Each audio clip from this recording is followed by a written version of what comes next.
Hi, I'm Annie and I'm in Year 6. What I'm looking forward to most about going back to school is seeing all my friends and my teachers. I think going back to school helped me because I get to talk to my teachers about moving up to high school and I get to talk to my friends about it. I also get a transition morning in my new school. At home I've been doing lots of maths, English, Welsh and RE. Sometimes my mum helps me when I don't understand the work. Helping Annie with her schoolwork is sometimes easier than others. Depends what work she's working on. Obviously, normally she'd have the input of her teacher and her classmates to help her. She's a good independent learner and with the resources available can get on with a lot of the work. So certain things I'll help more with than others, but I'm always on hand to help if she needs it. So we've had really good communication from Annie's school about the returning back to school. Lots of information via the school newsletter.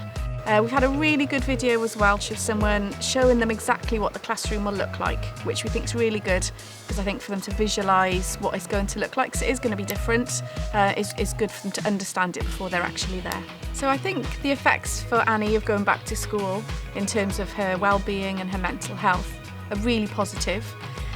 She'll get to finish Year 6, which is really important. It's a really big deal in any child's primary education, so she'll get to do that with her friends. Just having normal conversation with people her own age, seeing different people, talking about their experiences. So I'm really looking forward to Annie being able to go back to school at the end of this month. She's really missed school and her friends and the whole school environment, so we're really pleased she has this opportunity.